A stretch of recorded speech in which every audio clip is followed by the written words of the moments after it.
في ناس فاكرة إن قوة الشخصية بالصوت العالي، أو إن أنا أفرض رأيي على المجموعة اللي حواليا وهو ده الرأي الصح وخلاص لازم يمشي. لكن الموضوع أهدى من كده بكتير، وسهل قوي قوي إن أنا أقدر أعرف إيه الفرق ما بين الشخصية القوية والشخصية الضعيفة، أو إزاي أصنف نفسي أنا أي نوع فيهم.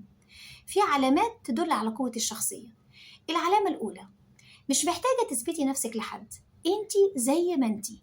مش محتاجة ان انتي تحكي كل حاجة وتفاصيل حياتك لكل الناس. مش محتاجة ان انتي تنشري حياتك. ولازم تفرقي ما بين حياتي انا بستعرضها وحياتي انا بعيشها. تاني علامة: انك تقدري تعيشي لوحدك من غير ما تحسي انك مكسورة. يعني بترتاحي لما تبقي مع نفسك. انا اقدر اخرج لوحدي، اقدر اشتري طلباتي لوحدي، اقدر اكل لوحدي، اقدر اشرب لوحدي، اقدر ادير اموري لوحدي. في الحالة دي الوحدة مش ضعف، الوحدة هنا اختيار. وانتي مش محتاجة حد من بره يديك قيمتك، انتي اوريدي انتي بتعرفي تدي قيمتك لنفسك. تالت علامة: انك تعرفي تقولي لأ. مش كل حاجة نقول عليها مش كل حاجة اوكي. ابقى عارفة الشيء اللي بيتعبني انا اقول عليه لأ، انا ما اقدرش عليه. يبقى انتي عارفة تحددي امتى تقولي وامتى تقولي لأ، من غير ما احس بتأنيب ضمير، من غير ما اقعد افكر فلان هيقول عليا متكبرة، فلان هيقول عليا ايه ده، فلان هتزعل.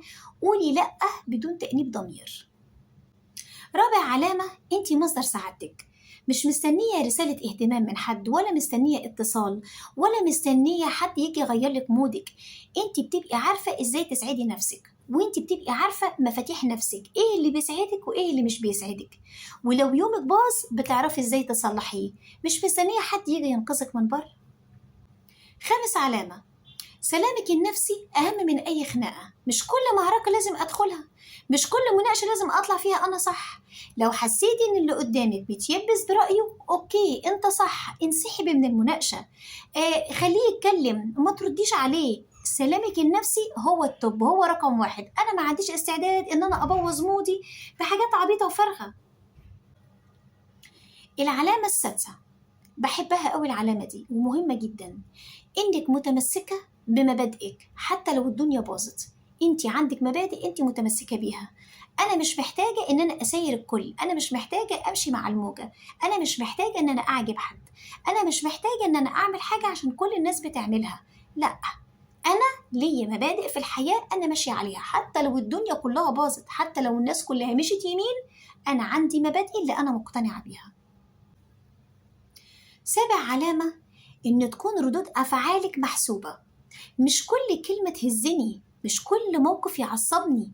لازم أبقى فاهمة إيه اللي يعصب وإيه اللي ما يعصبش، وحتى لو كان الموقف بيعصب المفروض إن أنا أتعلم إن أنا أتعامل معاه بهدوء.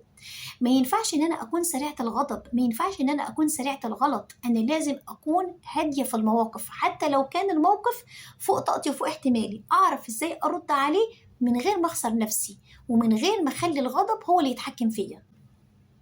تامن علامة: إنك بتوضحي نيتك مرة، مش طول الوقت أقعد أبرر في تصرفاتي. لو حسيت إن اللي قدامي ما فهمش أنا أقصد إيه، أنا أعيد مرة واحدة. اللي عاوز يفهمك هيفهمك من أول مرة، واللي عاوز يزعل ومش هيفهمك هو عاوز يزعل. فبالتالي ما تبذليش مجهود عشان تعرفي الناس إن أنت صح أو إنك أنت كويسة. اللي عاوز يفهم كده يفهم، واللي مش عاوز خلاص أنت راضيتي اللي قدامك وعملتي له قيمة ووضحتي له مرة ومرة كمان. أما زيادة وتكرار ممنوع. تاسع علامة: إنك بتعرفي تمشي بهدوء من غير دوشة.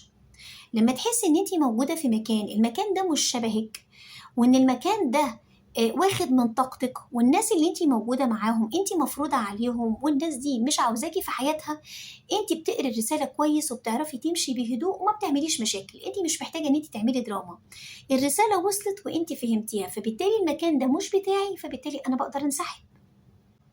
10 علامة: انك بتعرفي تواجهي نفسك قبل ما تلومي غيرك.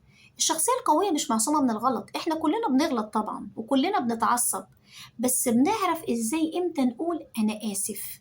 أنا غلطت في الموقف ده، أو أنا انفعلت في الموقف ده، أو اديته أكبر من حجمه، فبالتالي أنا بقعد أحاسب نفسي قبل ما أقعد أحاسب غيري. لا ده فلان المفروض تعمل، لا ده فلان المفروض يقول، لا ده فلان المفروض يجيب. مفيش الكلام ده. ببدأ بنفسي الأول. أنا غلطت في الموقف ده، ما كانش المفروض إن أنا أعمل كده، وفي الحالة دي واجب عليا إن أنا أعالج الغلط، وعادي جدا إن أنا أقول أنا آسفة، أنا غلطت في الموقف ده. وفي الآخر أقول لك إن الشخصية القوية مش إن أنا أكون قوية قدام الناس وأكون صلبة وإن أنا رسمة لنفسي هالة كبيرة قوي. الشخصية القوية إنك تكوني من جواكي ثابتة وهادية حتى في أسوأ لحظاتك.